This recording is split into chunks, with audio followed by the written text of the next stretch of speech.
할렐루야. 네, 오늘 우리에게 주신 하나님의 말씀은 에베소서 5장에 있는 말씀입니다. 5장 15절에서 21절까지의 말씀을 보도록 하겠습니다.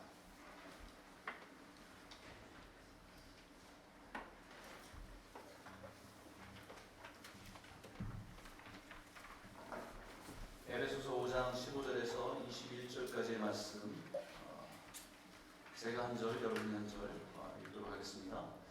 그런즉 너희가 어떻게 행할지를 자세히 주의하여 지혜 없는 자같이 하지 말고 오직 지혜 있는 자같이 하여,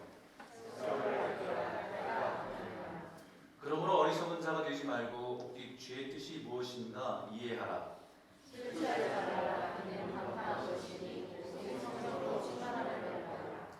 시와 찬송과 신령한 노래들로 서로 화답하며 너희의 마음으로 주께 노래하며 찬송하며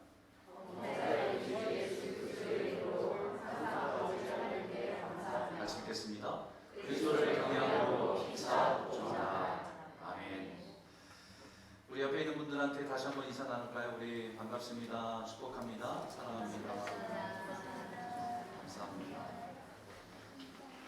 여러분, 오늘 이 시간은 2023년 12월 31일 마지막 날입니다.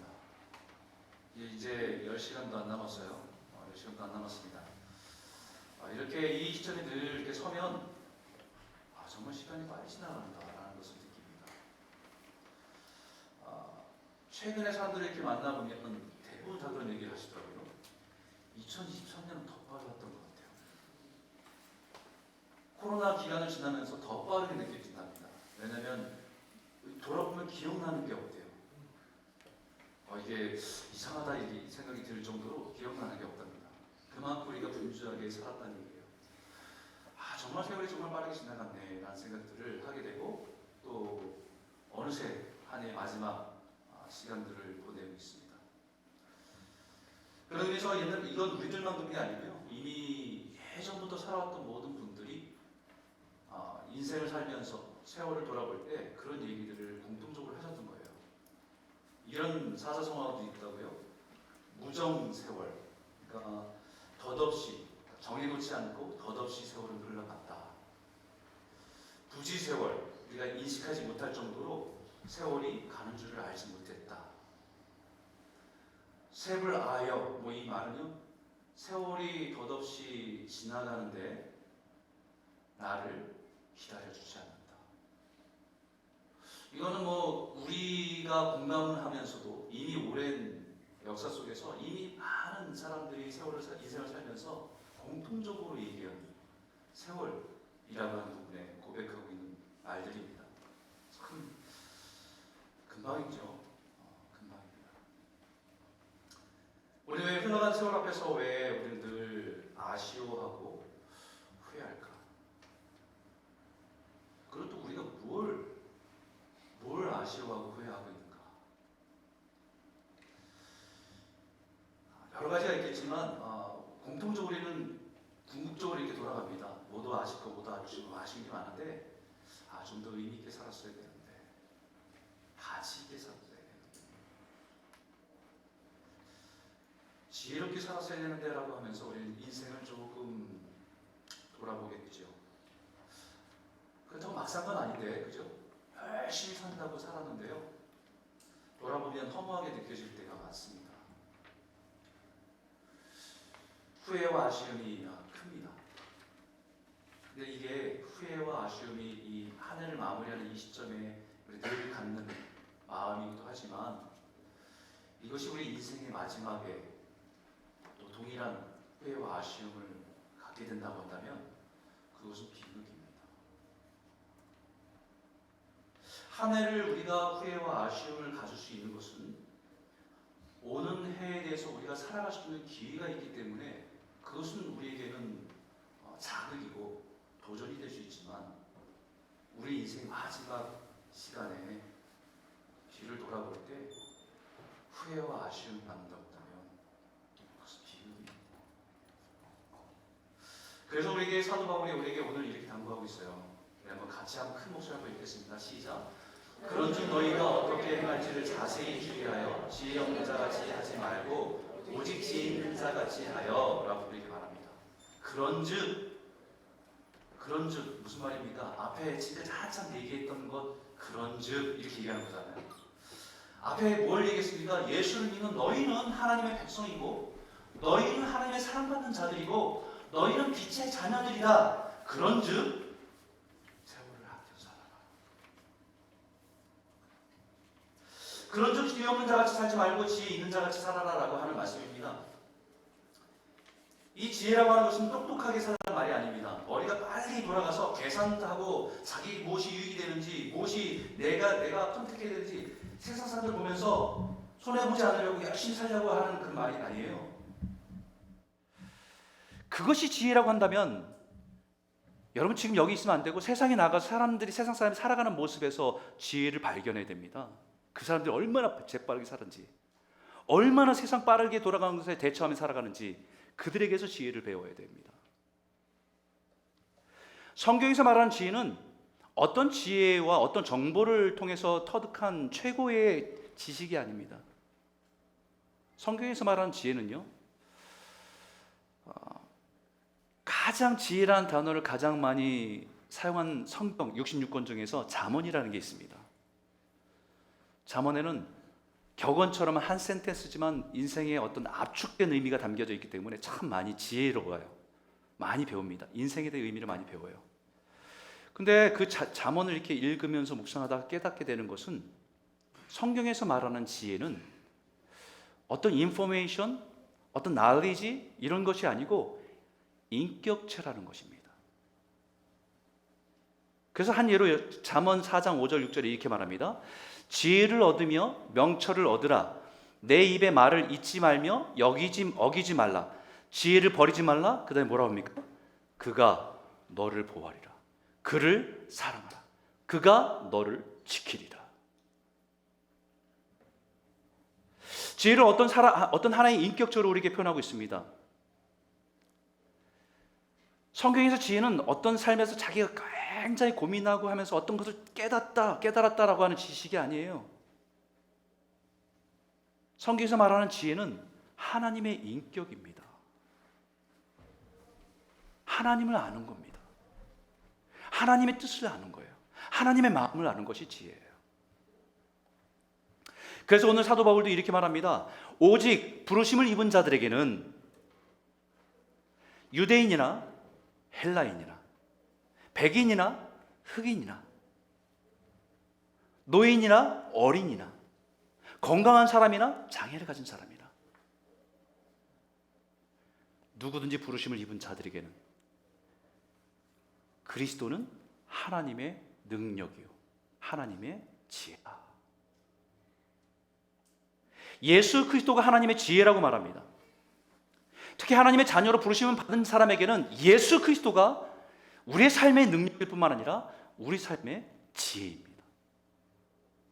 그렇기 때문에 오늘 본문에 그런즉 지혜 없는 자 같이 하지 말고라고 얘기하는 거예요. 이미 예수로 인해서 우리가 부르심을 받은 백성이라고 한다면 너희는 지혜가 있는 사람들이야. 이미 지혜를 가지고 있는 사람들이야. 이미 예수라고 하는 그 지혜를 소유하고 있는 사람이기 때문에 그 지혜가 없는 예수가 없는 세상 사람들에게서 그들에게 살아가는 모습처럼 살지 말고 지혜가 있는 예수가 있는 그 삶으로 살아가라 라고 하는 거예요. 그것이 어떻게 이 시대를 지혜롭게 살아갈 수 있을까라고 하는 질문에 대한 대답입니다. 너무 혼돈스럽잖아요. 우리가 이 시대를 살아가면서 뭐가 뭔지 모르겠잖아요. 혼란스럽습니다. 영적인 것도 혼란스럽고 정의가 뭔지를 모르겠고 이 속에서 우리에게 인생을 낭비하지 않고 후회 없이 살아갈 수 있을까에 대한 대답이에요. 오늘 다시 이 말씀을 깊이 묵상하면서 한 해를 마무리하는 이 시점에 우리 삶을 다시 한번 돌아보고 우리가 우리에게 주시는 선물처럼 주신 2024년을 살아갈 때 정말 주님 앞에서 의미 있고 가치 있게 지혜로운 삶으로 살아가는 변화와 결단의 시간이 되는 축복이 있기를 주의 이름으로 축원합니다. 첫 번째 나누고 싶은 주제는 이겁니다. 따라해볼까요? 악한 세상에서 세월을 건져내라. 우리 16절의 말씀인데 같이 한번 읽겠습니다. 시작. 세월을 아끼라 때가 악하니라. 여러분, 우리 인생에 가장 지혜롭게 살아가는 데 있어서 가장 중요한 것 한 가지는 세월을 아끼라라는 거예요. 여러분, 이건 늘 부모님들한테 들었던 말 아닙니까? 시간 아껴라. 시간 낭비하지 마라. 네가 지금 그렇게 시간 낭비하고 살 때가 아니다. 공부 열심히 해야 된다. 다 때가 있다. 열심히 살아. 우리 부모님들한테 늘 들었던 말이에요. 그죠? 그런 의미로 해석할 수도 있습니다. 그런데 그것은 오해입니다. 잘못된 해석이에요. 여기서 말하는 세월을 아끼라는 말씀은요, 엑사고라조라는 말이에요. 무슨 뜻이냐면 건져내다라는 뜻입니다. 구원해내다는 뜻입니다. 내가 대가를 치고 무엇인가를 사온다는 얘기입니다. 마치 시간이 강물처럼 흘러가는데 그 시간 속에서 흘러가는 시간 속에서 무엇인가를 건져내야 된다는 거예요. 그래서 킹제임스 버전에는 redeeming the time이라고 되어 있습니다. 시간을 구속하라라고 얘기합니다. 이것을 쉽게 말하면 시냇가에 아무리 고기가 많이 있어도 낚시를 건져낸 것만 내 것이 되는 것처럼 세월이 흘러가는 그 시간들은 누구에게나 다 주어지지만 그 속에서 무엇인가를 건져내야 된다는 거예요. 열심히 시간을 분초로 단위를 쪼개면서 사는 것이 세월을 아끼는 게 아니고 우리에게 주어진 인생의 그 시간 속에서 하나님의 나를 향한 계획과 뜻과 마음에 반응해서 건져내는 거예요. 세월을 아끼라, 세상이 흘러가는 대로 정신없이 흘러가는 인생이 아니라 우리는 생명으로 건져야 되는 이유가 분명합니다. 그 이유가 분명한 이유는 세상이 악하기 때문이에요. Because the day are evil. 세상이 악하기 때문에. 더 정확하게 말하면 점점 세상은 더 악한 세상이 되어가기 때문에 그 세상 속에 살아가는 우리는 우리 인생을 그 흘러가는 대로, 세상이 가는 대로 흘러가면 안 되고 건져내야 된다는 얘기예요. 세상이 어디로 흘러가는지, 세상이 점점 선하고 좋은 대로 흘러가고 있습니까? 여러분들이 살았던 과거를 생각해 보세요. 세상이 점점 좋아지고 선해지는 대로 흘러가고 있어요? 아니면 세상이 점점 악해지고 흉악해져 가고 있습니까?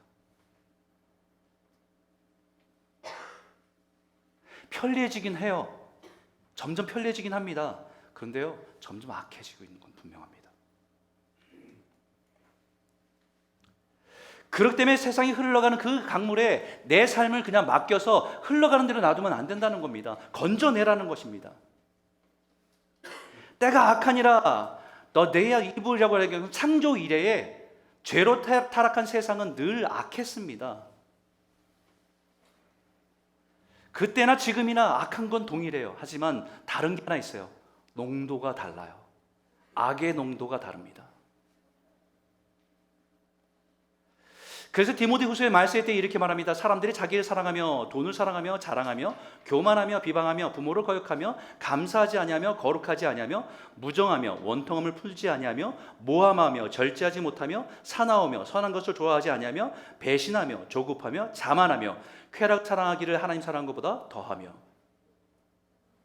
2000년 전에 이미 그 시대의 악함을 이렇게 고백했는데 오늘 동일하지 않습니까? 진단하면 동일합니다. 다른 게 있어요. 농도가 달라요. 우리는 이것에 대해 하나하나 설명하지 않아도 여러분 이미 알고 있습니다. 우리가 실감합니다. 매일매일 실감하는 세상에 살고 있습니다. 우리가 살아가는 세상은 악으로 흘러가고 있는 거예요. 멸망으로.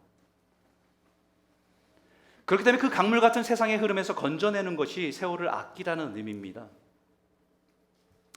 그런 의미에서 여러분 시간의 의미를 여러 번 설명드렸는데 두 가지를 기억하셔야 돼요.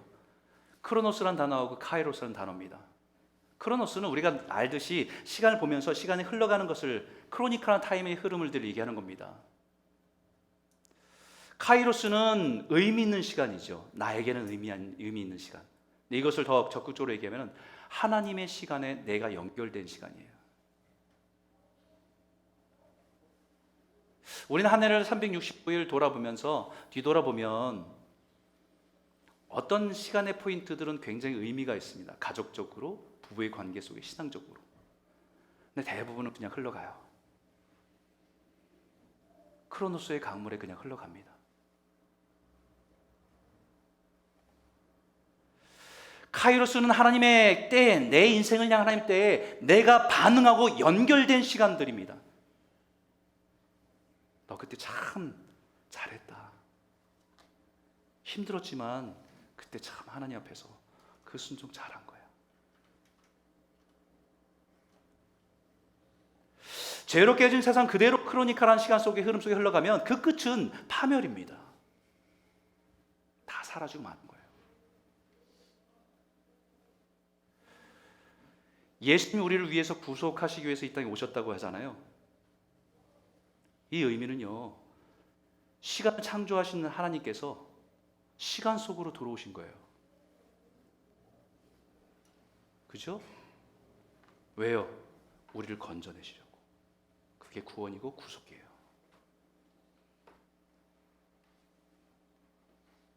시간을 창조하신 하나님께서 인간의 몸으로 시간 속으로, 공간 속으로 들어오신 이유, 우리를 건져내시려고. 그 세간 죄의 흐름 속에서 흘러가서 멸망으로 치닫는 그 인생을 예수의 이름으로 우리를 건져내시려고 오신 것이 구속입니다. 구원입니다. 이 땅의 크로니컬한 타이밍에 살아가던 우리를 영원한 시간으로 연결해주기 위해서 우리를 구속하신 것이 구원입니다. 우리를 구속하시려고 우리에게 영원한 시간 속에 살아가라고, 살아가는 그 존재로 우리를 부르시기 위해서 이 땅에 들어오신 겁니다. 그렇기 때문에 구속받은 우리는, 하나님 백성된 우리는 우리 인생을 세상에 흘러가는 대로 그대로 던져주지 말고 우리 인생을 속에서 우리 이 시간들을 구속하라는 겁니다. 건져내라는 거예요. 하나님의 뜻에 반응하고 순종하며 살아가라는 것입니다. 그것이 하나님 앞에 설 때에 우리 인생의 아쉬움과 후회가 없는 지혜로운 삶인 것을 우리에게 가르쳐주고 있는 겁니다. 여러분, 가끔 밴쿠버에 저도 한 23년을 살았거든요. 어저께도 어떤 분들을 만나서 같이 얘기 나누는데, 신방 가서 예전에 여기 살았다가 한국에 돌아가시고 했던 분들이에요. 그분들이 하신 얘기가 밴쿠버가 너무 많이 변했다는 겁니다. 그죠? 너무 많이 변했습니다. 가끔 이렇게 운전하다 보면 10년 전에, 20년 전에 벌판이었는데, 농장이었는데, 그러면서 한편 생각 드는 생각이, 그때 내가 이 도시계획을 조금만 먼저 알았으면, 돈은 없지만 그 집이라도 팔아서라도 여기에 땅을 사든지 집을 샀으면 좋았을 텐데, 이런 생각을 한 번쯤은 다 하잖아요. 그죠? 만약에 우리가 그 도시계획을 미리 알아서 10년, 20년 전에 도시계획을 미리 알아서 준비하고 살았다고 한다면, 오늘 그 사람들에게 참 지혜롭다, 어떻게 그 지혜를 얻었냐고 아마 그들을 부러워할 겁니다. 그것은 10년, 이 땅에 살아가는 동안에 10년짜리, 20년짜리 지혜라고 할 수 있겠죠. 그죠? 근데 하나님의 나라가 이 땅에 임하고 다시 하나님의 새하늘과 새 땅을 창조하시는 그 나라를 바라보면서 그것을 알고 준비하며 살아가는 인생이 얼마나 지혜롭겠습니까? 그때를 위해서 우리가 때로는 희생하기도 하고 손해보기도 하지만 그것은 지혜로운 인생입니다. 우리 모든 성도님들의 삶이 그냥 흘러가는 대로 시간의 흐름 속에 내던져져 있는 그런 인생이 아니라, 그 인생 속에서 하나님의 때를 분별하고 그 하나님의 마음에 반응하고 순종함으로 지혜로운 삶을 살아가는 저와 여러분 되시기를 주의 이름으로 축원합니다. 그리고 또 한 가지 여러분과 나누고 싶은 건요, 세월을 아끼라, 이 말 속에 담겨져 있는 또 다른 의미가 뭐냐면, 세월을 낭비하지 말라는 거예요. 우리 이제 몇 시간 뒤면 새로운 2024년이라는 새로운 시간을 받습니다. 선물로 받아요. 그런데 아무리 새로운 시간을 줘도 세월 흘러가는 시간 속에서 새롭게 의미 있게 가치 있게 살지 못하도록 하는 것들이 있어요. 마치 우리의 발목을 잡는 덫과 같은, 막 흘러가는 강물에서 빠져나오고 싶은데 빠져나갈 수 없도록 우리 발목을 붙들고 있는 것이 있습니다. 그 두 가지가 뭐냐면요, 후회와 원한입니다. 후회와 원한. 후회는 지난 과거 속에서, 시간 속에 우리가 살아가면서 내가 잘못된 선택과 내가 잘못된 결정으로 인한 결과죠. 원한은 내 결정은 아니었는데 누군가의 잘못된 결정과 선택에 의해서 내가 상처를 받은 결과예요. 이 두 가지가 2023년 가운데 있었는데 이것을 풀어내지 못하면 2024년이란 크로니컬한 라이프를 살아도, 그 선물을 받아도 그 강물에서 나올 수가 없습니다. 발목을 붙들고 있기 때문에 거기서 나올 수가 없어요. 그때 그 결정을 하지 않았어야 되는데, 그 사람 때문에, 그 상황과 그 사람을 잊을 수 없어서 계속 매여 있다고 한다면 새롭게 받은 24년이 우리에게는 또 다른 후회와 아쉬움을 남기는 해가 될 거예요.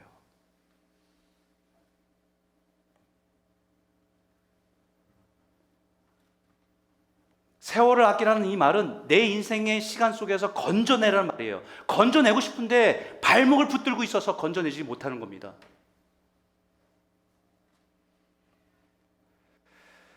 근데 사실은 이 후회와 원한은 내가 스스로 해결하기가 어려워요. 참 어렵습니다. 그렇기 때문에 그것을 하나님께서 구속하시도록 맡기는 것이 필요해요.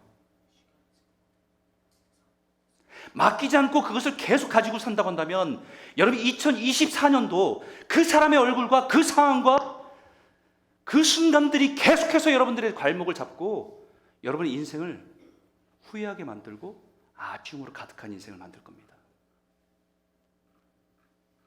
부탁합니다. 오늘 주님 앞에 그것을 맡기고 끊어내는 역사가 있기를 주의 이름으로 축원합니다. 여러분, 내가 이것을 후회와 원한이라는 이 상황들은 사실 잘 정리가 안 됩니다. 내 스스로 하기가 너무 어려워. 감정적으로 배어 있는 게 너무 많기 때문에 내 스스로 이것을 끊어내기 너무 어려워요. 그렇기 때문에 그것을 주님 앞에 이것을 맡겨서, 주님, 나는 이것을 핸들할 수 없는데 주님 이것을 붙잡아 주셔서 끊어내 주시고 그 후회와 원한으로부터 자유케 하셔서 2024년에는 하나님 앞에서 자유롭게 지혜롭게 살아갈 수 있도록 도와주십시오. 우리는 못하지만 주님은 하실 수 있습니다. 아멘. 우리의 과거를 내가 바꿀 수는 없지만 주님은 우리의 인생에 들어오셔서 그 과거를 만져주실 때 그 과거는 더 이상 내 인생을 발목을 붙잡는 것이 아니라 내가 새롭게 살아갈 수 있는 힘을 주시는 능력이 되게 하신 거예요. 수많은 사람들이 새로운 인생을 받아도, 새로운 인생과 같은 선물을 받아도 그 강물에서 헤어나지 못합니다.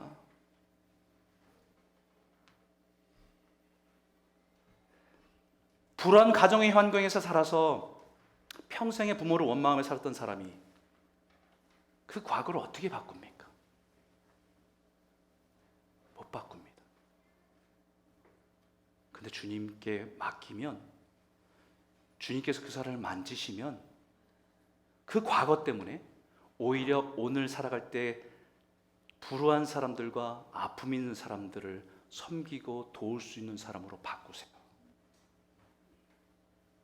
너무 많잖아요, 그죠? 어떤 사람은 그 과거 때문에 여전히 오늘도 묶여서 살아간 사람이 있는가 반면에 어떤 사람은 주 안에서 자신의 인생의 해석됨을 통해서 그 상처가 누군가를 깊이 이해하고 섬기는 자리로 나아가게 하신다는 것입니다. 오늘 이 예배를 통해서 2023년, 22년 그 전에 여전히 우리의 발목을 붙들고 있던 후회와 원한이 있다고 한다면 오늘 주 앞에 끊어내는 역사가 있기를 주의 이름으로 축원합니다. 두 번째 나누겠습니다. 주의 뜻을 분별하며 살아가라. 17절 같이 한번 읽을까요? 함께 읽겠습니다. 시작. 그러므로 어리석은 자가 되지 말고 오직 주의 뜻이 무엇인가 이해하라. 여러분, 그렇기 때문에 지혜롭게 살아간다는 것은 끊임없이 이 악한 세상에서 하나님 뜻은 무엇일까라고 하는 질문을 가지고 살아야 됩니다. 그것을 묻고 또 하나님의 마음을 품고 찾고 순종하며 살아가야 되는 거예요. 이 세대가 악하고 죄가 가득함을 깨달았다고 한다면 그럼 이러한 세상 속에서 나는 어떻게 살아야 됩니까? 나를 향한 하나님의 뜻이 무엇입니까? 내가 지금 어떻게 살아가길 원하십니까? 라는 질문을 가지고 하나님께 늘 물어야 됩니다. 그래서 복음을 잘 설명한 로마서에 이렇게 말하지 않습니까?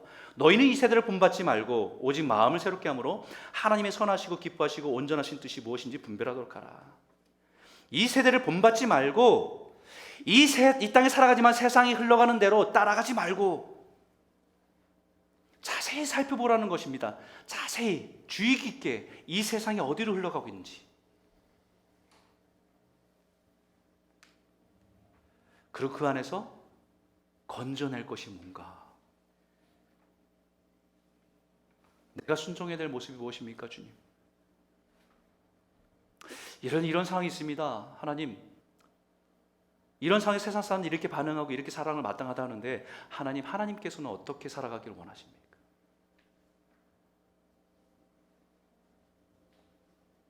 그게 선하시고 기뻐하시고 온전하신 뜻이 무엇인지를 분별하는 말이에요. 이 지혜를 무시하고 살아가는 것을 어리석다고 말합니다. 여기 어리석다는 말이 참 재밌어요.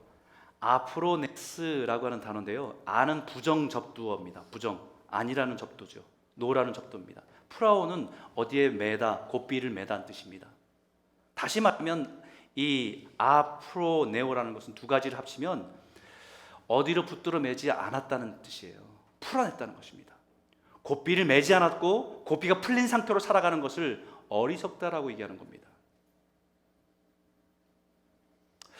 그러니까 어리석다는 말은 어떤 생각이나 행동이 어떤 기준도 없이 자기 마음대로 하고 살아가는 것이 어리석었다라는 거예요. 성경에서 그래서 가장 어리석은 사람이 어떤 사람인지 분명히 말합니다. 시편 14편 1절인데 같이 한번 읽을까요? 함께 읽겠습니다. 시작. 어리석은 자는 그의 마음에 이르기를 하나님이 없다 하는도다. 그들은 부패하고 그 행실이 가증하니 선을 행하는 자가 없도다. 가장 어리석은 사람은요, 하나님을 부정하는 사람입니다. 하나님을 부정하고 지 마음대로, 자기 마음대로 마치 고삐 풀린 망아지처럼 자기의 욕망과 욕심을 따라 살아가는 인생이 가장 어리석다. 자기들은 스스로 지혜롭다고 얘기합니다. 자기 스스로는 똑똑하고 그렇게 미련하게 살지 말고 똑똑하게 살아간다고 자부합니다. 그런데 그 인생의 열매는 부패하고 가증하고 죄악된 것으로 가득한 인생을 살아갈 수밖에 없다라는 것을 얘기합니다. 자기 스스로는 지혜롭다고 생각하지만 하나님 보실 때는 가장 미련하고 어리석은 인생이다. 여러분, 여기에 중요한 것 한 가지 우리 놓치지 말아야 될 것이 하나 있어요. 하나님은 없다라고 말하는 사람들, 그렇게 주장하는 사람들 뿐만 아니라 뭐라고 얘기하냐면요, 마음에 이르기를 하나님 없다 하는 사람들이에요. 다시 말하면 겉으로는 어떻게 보일지 몰라요.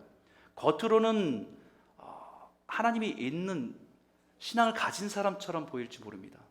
근데 마음에는 하나님이 없는 사람과 동일해요.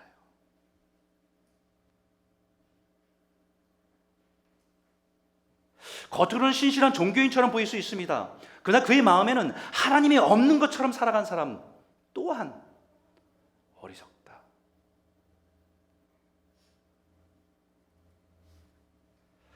내 마음에 하나님의 왕으로, 주인으로, 내 삶의 기준으로 살아가지 않고 세상을 따라서 마치 고삐 불린 망아지처럼 욕망을 가지고 욕심을 가지고 살아간 인생, 그것은 참 어리석고요. 그 인생을 나중에 돌아보면 후회와 아쉬움이 남는 인생일 수밖에 없다. 그럴 때 우리는 우리의 마음을 새롭게 해야 된다고 말합니다. 과연 오늘 나를 향한 하나님의 선하고 기뻐하시고 온전한 뜻이 무엇일까? 그것을 묻고 찾고 거기에 순종하고 살아가는 삶이 지혜로운 삶이다. 그렇기 때문에 우리는 매일매일 삶의 그대로 그냥 크로니컬한 라이프, 그 시간을 쪼개가면서 살아가는 것이, 때로는 그 라이프에서 잠깐 멈추어야 돼요. 잠깐 멈춰야 됩니다. 우리 나름대로 막 시간을 분조를 쪼개고 살면 나름대로 자기는 거기에 살아있다고 자기는 의식하며 살아가는 사람들이에요, 현대인들은. 그런데 그 크로니컬한 스케줄에서 하나님 뜻을 분별하려면요, 멈추어야 돼요. 오늘도 여러분이 원하고 하는 삶들을 다 멈추고 하나님 앞에 선 거 아닙니까? 하나님의 말씀을 듣기 위해서. 하루 시작하기 전에 멈추셔야 돼요.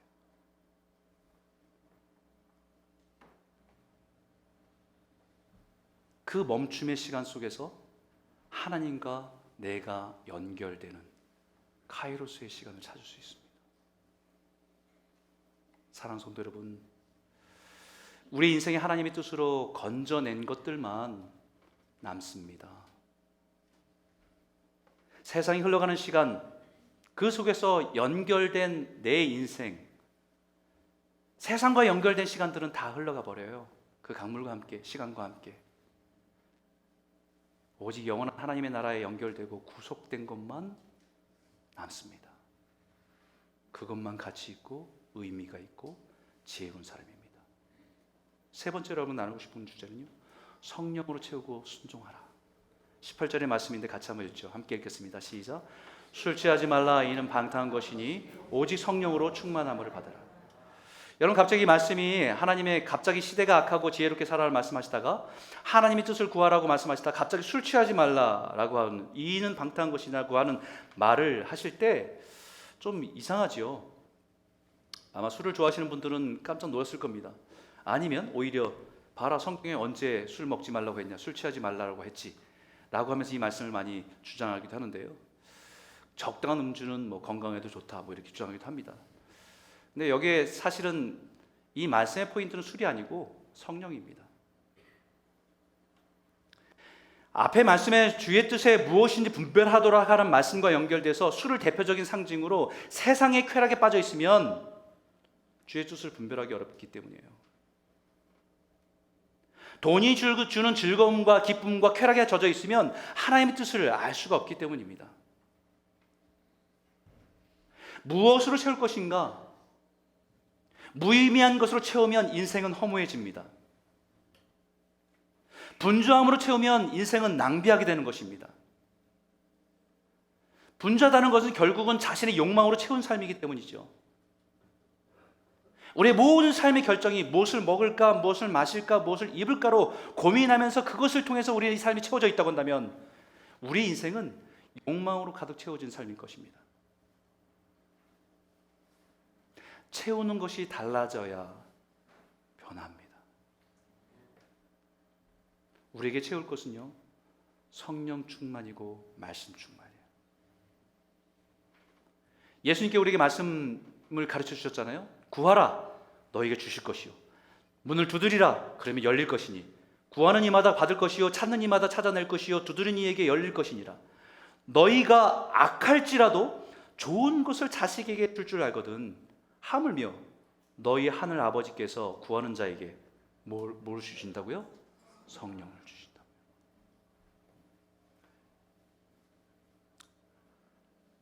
우리가 살아가면서 필요한 것이 많이 있습니다. 그것 구하고 또 두드리고 원하고 그 기도도 필요한데요.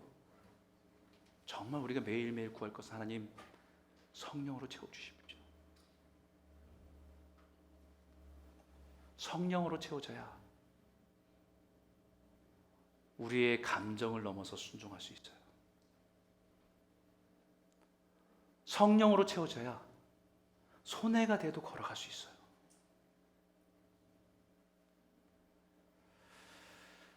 성령으로 채워져야 매 순간마다 하나님의 뜻이 무엇인지 어렴풋이 볼 수 있어요. 이 악한 시대를 능히 넘어서 이겨서 하나님의 은혜로 채워 살아갈 수 있기 때문에 올 한 해 매일 아침마다 분주함 속에 잠시 멈추고 하나님, 오늘 하루 하나님의 말씀을 담고 성령이 채워져서 주님이 이끄신 대로 살아갈 수 있는 그런 삶을 살아갈 수 있도록 하나님 인도해 주십시오. 이 기도로 하루하루가 시작되는 복된 우리 성도님 다 되시길 주의 이름으로 축원합니다. 여러분, 성령으로 충만하면요 어떤 모습이 나타나냐면 이런 모습이 나타나요. 우리 19절 20절 한번 말씀을 읽어볼까요? 함께 읽겠습니다. 시작. 시와 찬송과 신령한 노래들로 서로 화답하며 너희의 마음으로 주께 노래하며 찬송하며 범사의 우리 주 예수 그리스도의 이름으로 항상 하나님 감사하며. 여러분, 여기 찬송이란 단어가 몇 번 나옵니까? 비슷한 의미의 단어가 5번 나와요. 시, 찬송, 신령한 노래, 주께 노래, 찬송 5번이나 반복합니다. 가수 아니에요? 가수 이 정도면? 근데 찬송은 찬송인데 무슨 찬송이냐면 스피리추얼 송이에요. 여러분, 우리가 찬송을 한다는 것은요 우리가 즐겁고 기쁠 때 흥얼거리면서 찬송이 나옵니다. 좋으니까. 근데 이 스피리추얼 송은요 좋아서도 뿐만 아니라 고난 가운데서 부르는 노래예요. 인생의 밤에, 어두운 밤에 아무것도 보이지 않을 때 그때 부르는 노래예요. 그때 현실에서는 아무것도 보이지 않지만 주를 바라보면서 부를 수 있는 것이 스피리추얼 송입니다. 신령한 노래예요. 시편은 다윗의 그 신령한 노래들로 가득 차잖아요. 광야에서, 배고픔 속에서, 추위 속에서, 아무것도 미래가 보이지 않는 그 암담함 속에서. 그게 우리가 다 알 수 없는 하나님의 뜻을 다 알 수 없을 때 우리가 그 뜻을 찾아가는 첫걸음이에요.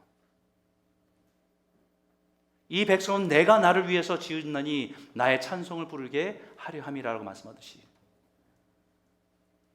하나님 뜻이 어딘지 모르겠습니다. 도대체 어디로 가야 될지 모르겠습니다. 그 순간에 우리의 믿음의 결정은 주님을 바라보며 찬송하기 시작할 때 한 걸음 한 걸음 나아갈 수 있어요. 근데 우리가 분명히 깨달을 것은요 이 찬송과 함께 늘 짝처럼 따라다니는 것이 하나가 있습니다. 그것은 뭐냐면 감사예요. 참 재밌습니다. 감사라는 단어, 감사라는 표현을 할 때 성경은 늘 앞에 수식어가 붙어요. 범사에, 항상, 늘. 감사할 조건을 찾으면 우리는 감사할 것이 없을 때가 많죠. 부족한 것이 많이 보이고 실패한 것이 보이고 힘든 것이 보이면 감사할 것이 없을 때가 많습니다. 그런데 그런 상황 속에서 찬송과 감사는 내 인생을 구속하신 주님을 바라보는 고백이거든요.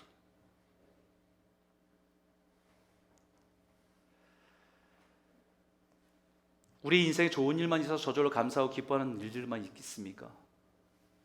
고통스럽고 힘들고 지치고 피곤한 날들이 더 많은지 몰라요. 근데 그런 상황 속에서 신기한 것은요 찬송하다 보면 나중에는 감사가 터져 나옵니다. 그죠? 감사하기로 해서 하나씩 하나씩 살펴봐요. 그래도 우리 아들이 건강해서 감사하고 함께 만날 수 있는 공동체가 있어서 감사하고 하나씩 하나씩 감사를 하다 보면요 찬송이 저절로 나와요.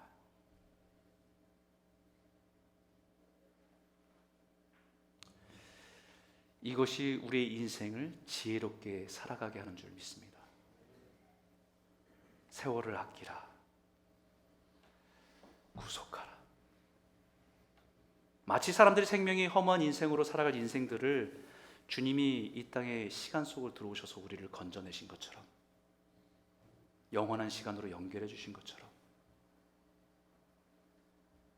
흘러가는 인생의 시간을 주님과 연결되고 건져내고 구속한 것, 그렇게 살아가는 것, 그게 지혜로운 삶이다. 인생은요, 기회입니다. 내게 주어진 세월과 시간은 기회예요. 이미 돈이 하나님이 되어서 살아가는 세상 속에서 이미 세상은 사고 팔 수 없는 것까지도 돈으로 사고 파는 세상이 되어버린 세상 속에서 내 인생의 주인은 하나님이십니다. 그 뜻을 찾고 반응하고 살아갈 수 있는 기회. 그렇게 살은 인생이 후회가 되지 않아요. 잘 살았다. 세상이 흘러가는 대로 흘러가지 않고 분별해서 깨어서 지혜롭게 살아가는 저와 여러분 모두가 되시길 주의 이름으로 축원합니다. 여러분, 이 시간에는요, 조금 오늘은 마지막 송년 예배이기 때문에 성찬식을 할 텐데, 성찬식을 하기 전에 한 가지 더 할 일이 있습니다. 여러분 주보에 한 가지 간지가 하나 들어있지 않습니까? 이 간지에 보면 여러분 오늘 주의 말씀 나눴던 것들을 여러분 기억하셨으면 좋겠어요. 23년을 보내면서 24년이라고 하는 하나님의 시간들을 우리에게 선물로 받습니다. 근데 우리 인생을 발목처럼 붙들고 있는 거 끊어내지 않으면요, 또 낭비하고 허비해요. 여기에 우리가 적어야 될 것이 있어요. 내 인생에 주어진 세월을 망치는 것, 후회, 원망. 어쩌면 이것이 내 스스로가 해결할 수 없어서 주님께 좀 부탁하고 싶은 것이 있을 겁니다. 사람일 수도 있고요, 어떤 상황일 수도 있고요, 어떤 실수도 있을 수 있습니다. 여러분, 이제 그것을 2024년까지 가져가지 마십시오. 하나님 그걸 가져가길 원하지 않으세요. 여러분, 이거는 여기 적으셔야 돼요. 꼭 적으십시오. 그리고 나오시면서 요 앞에 있는 통에다가 접어서 두세요. 아무도 안 봅니다. 아무도 안 볼 겁니다. 저도 안 볼 겁니다. 적는 것은 의미가 있습니다. 왜냐하면 내가 하나님 앞에서 내가 표현하는 거예요. 작은 내 마음의 표현이기 때문이에요. 사람의 마음에 걸려서 그 사람의 세 글자 이름 쓰기 불편하면 기억, 이홍건이면 이응, 희응, 기억 이렇게로 써서 하나님, 이 사람이 내 삶을 잡고 있습니다. 이제 풀어내길 원합니다. 와주십시오. 하나님, 그때 이런 결정은 잘못한 결정인데 그것 때문에 내가 너무 어렵습니다. 죄를 지었습니다. 용서해 주십시오. 여러분들에게 시간 드릴게요. 5분 드리겠습니다. 내 인생에 후회되는 것, 원망되는 상황들, 그런 거 다 적으십시오. 또 하나, 두 번째는요, 내 인생에 감사할 것들, 찬송할 것들. 이것은 기뻐서 감사하는 것도 있지만 내 인생에 아직은 해결되지 않은 어려움들, 믿음으로 감사하는 것도 있을 수 있어요.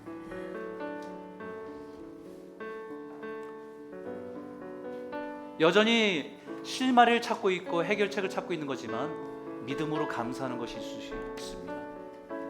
그렇게 하실 주님을 찬송하는 것이 될 수도 있어요. 적으십시오. 작은 거지만 적으십시오. 아무도 안 봅니다. 여러분, 여기 내신 것은요, 다 태워버릴 거예요. 작은 우리 행동이지만 여러분 순종하십시오. 언제까지 그걸 끌고 가겠습니까? 믿음은 결단입니다. 감정은 뒤로 따라와요. 하나님 그것을 문제를 다루시기 시작할 때 감정은 뒤로 따라옵니다.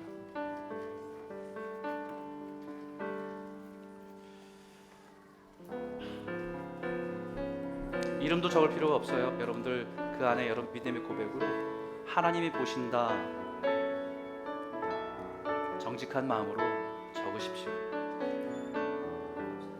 올해 안에 얼마 남지 않았는데 이걸 끝까지 갖고 가지 마세요.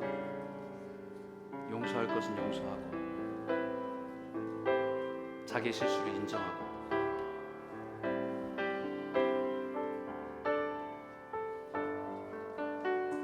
하나님이 없는 것처럼 살지 마십시오.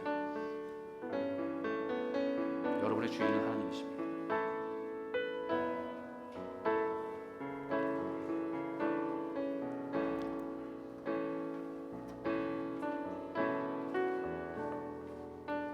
옆에 사람 볼 것도 없고요.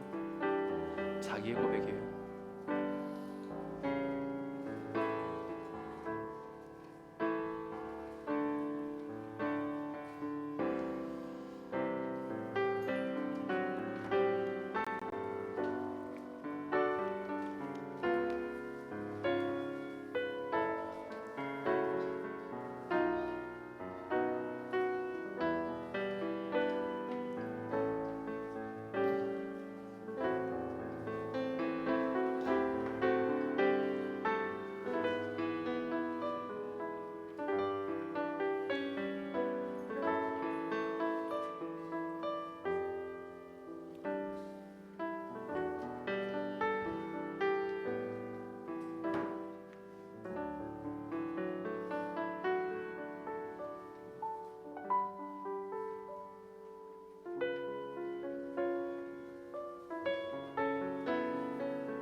감사한 것도 또 하나님께 찬송을 올릴 것도 여러분 다 쓰시면 좋겠습니다.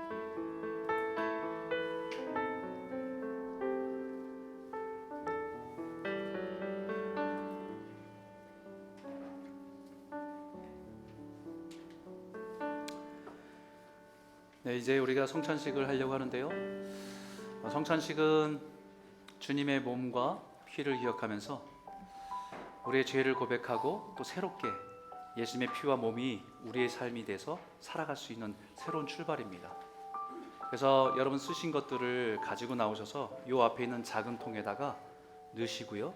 그다음에 여기에 여기 떡 잔 받으시고 이쪽으로 가시면서 저쪽에 있는 말씀 카드 하나씩 여러분이 뽑아가시면 찾아가시면 됩니다.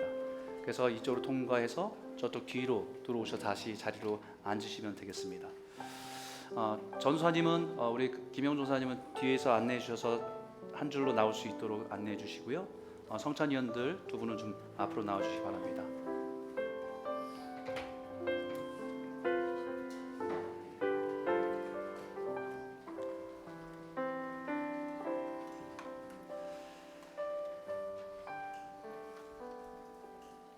네, 이거 좀 걷어 주시고요. 내가 너희에게 전한 것은 주께 받은 것이니 곧 주 예수께서 잡시던 밤에 떡을 가지사 축사하시고 떼어 이르시되 이것은 너희를 위하는 내 몸이니 이것을 행하여 나를 기념하라 하시고 식후에 또한 그와 같이 잔을 가지시고 이르시되 이 잔은 내 피로 세운 새 언약이니 이것을 행하여 마실 때마다 나를 기념하라 하셨으니 너희가 이 떡을 먹으며 이 잔을 마실 때마다 주의 죽으심을 그가 오실 때까지 전하는 것이니라. 아멘.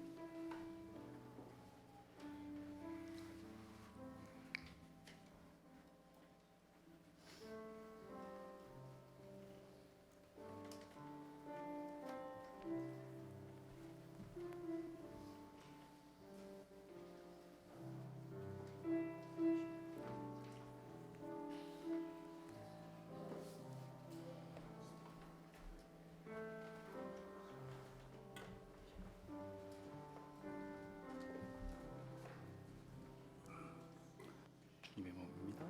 기억하시기 바랍니다. 주님의 몸입니다. 기억하시기 바랍니다.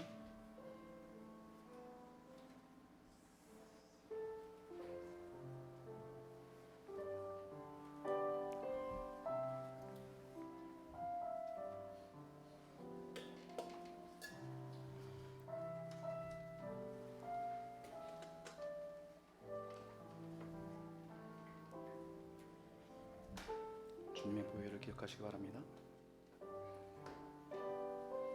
주님의 보혈을 기억하시기 바랍니다.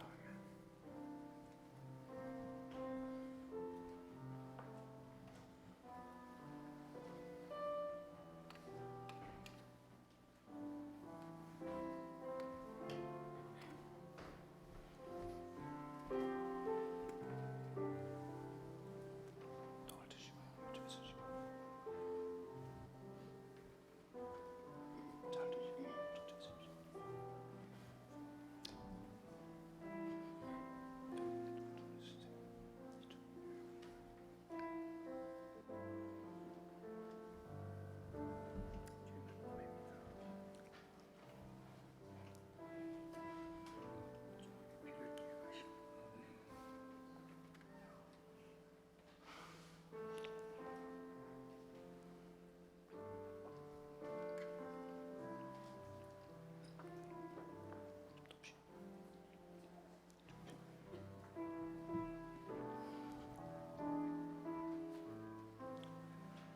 네, 우리 뒤에서부터 안내를 받으셔 나오시기 바랍니다.